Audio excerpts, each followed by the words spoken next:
1914 saw the end of a relatively long European peace. War between great powers on European soil had been distant memory, the only conflicts fought in far-off places. Still, there remains a scholarly interest when it comes to the origins of the war fought between 1914 and 1918. In the initial post-war years, as well as during the war, there was a consensus. Certainly amongst the enemies of Germany and the Central Powers, the war was seen as the Germans' war, a view shared by a significant amount of neutral countries. This consensus initially stuck post-war, and did much to inform settlements against former members of the Central Powers, and most famously or infamously with the Treaty of Versailles. And after all, Germany did sign the Treaty of Versailles, accepting responsibility for starting the First World War with Article 231 of the treaty, otherwise known as the War Guilt Clause, which placed the blame for starting the First World War decisively upon the shoulders of Germany and her allies, while emphasizing German responsibility.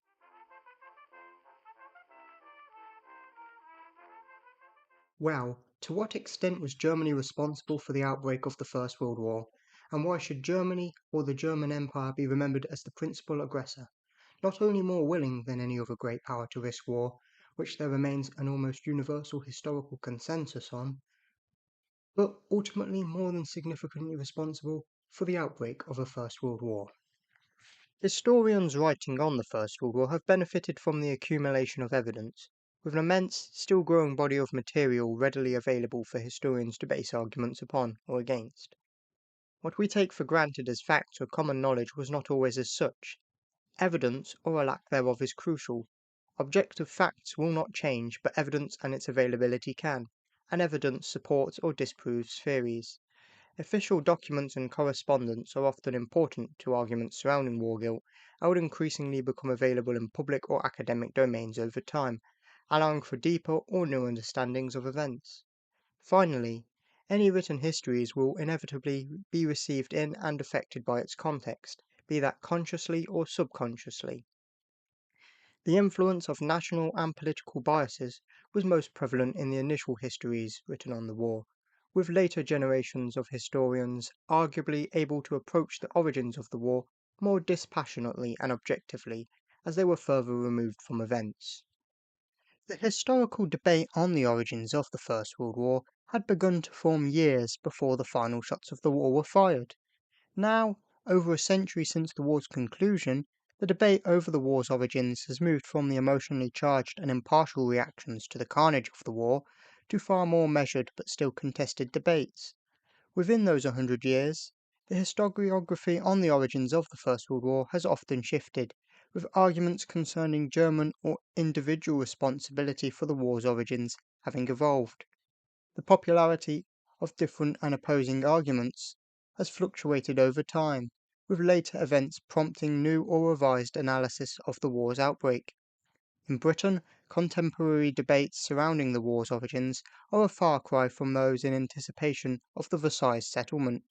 Histories of the First World War, the war's legacy, and the war in public memory have also developed. Memory, or shared memory, will affect how history is interpreted, if it is received, and perhaps how it is written.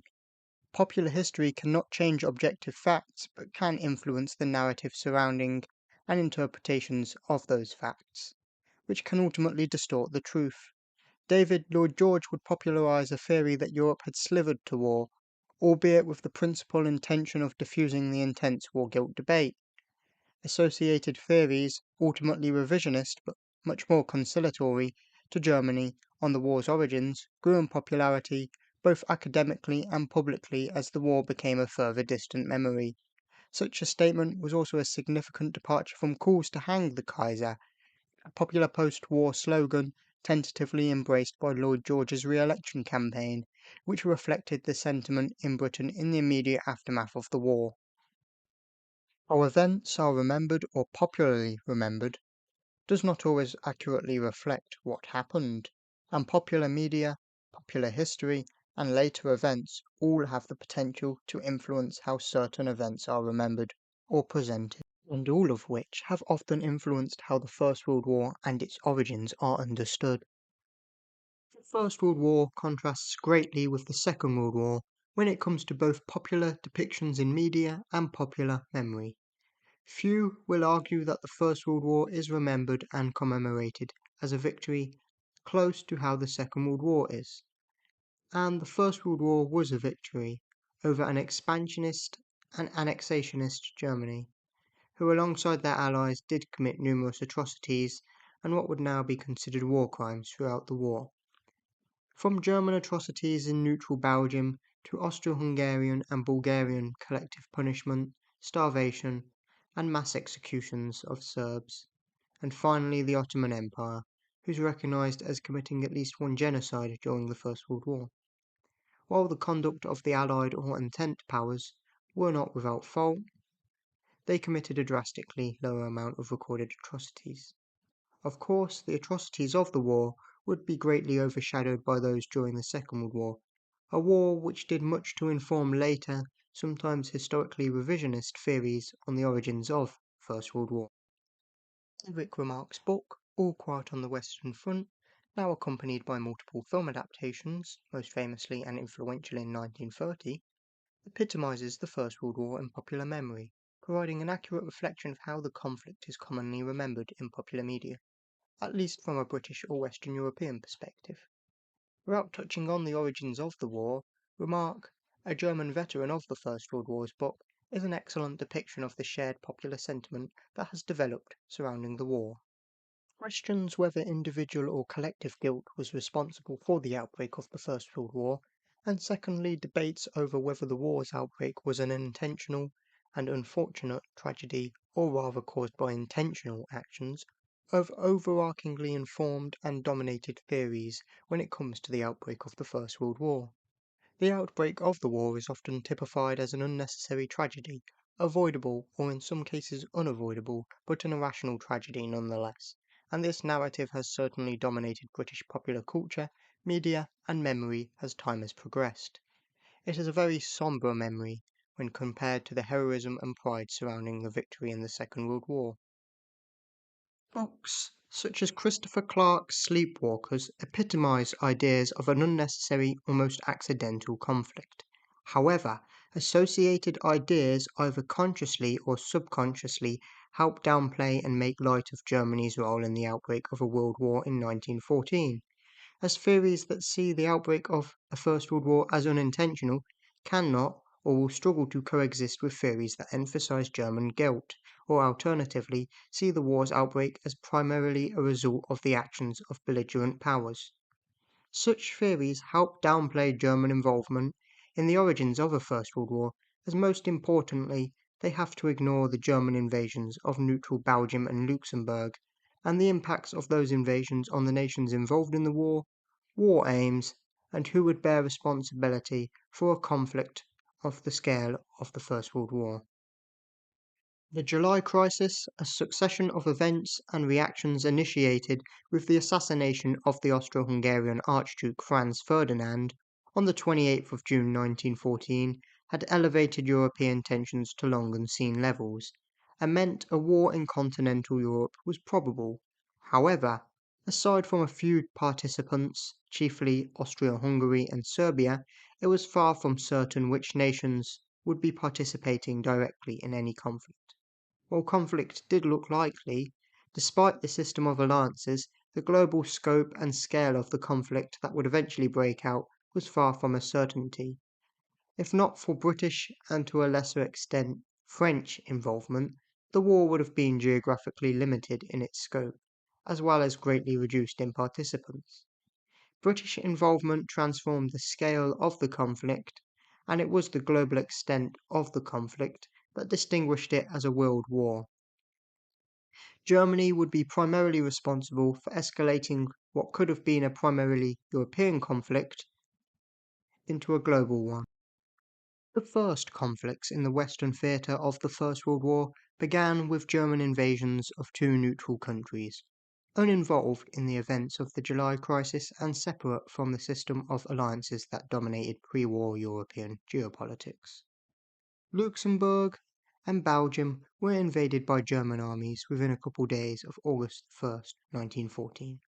The controversial Article 231 of Versailles, or the War Guilt Clause, is both justified and vindicated in this context, as Germany had both launched unprovoked wars of aggression against neutral countries and imposed war upon Allied governments who were obliged to come to their defence, as per the 1839 Treaty of London.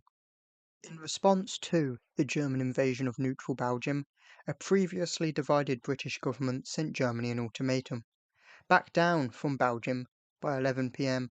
on the 4th of August 1914, or Britain would be forced to declare war upon Germany and its allies.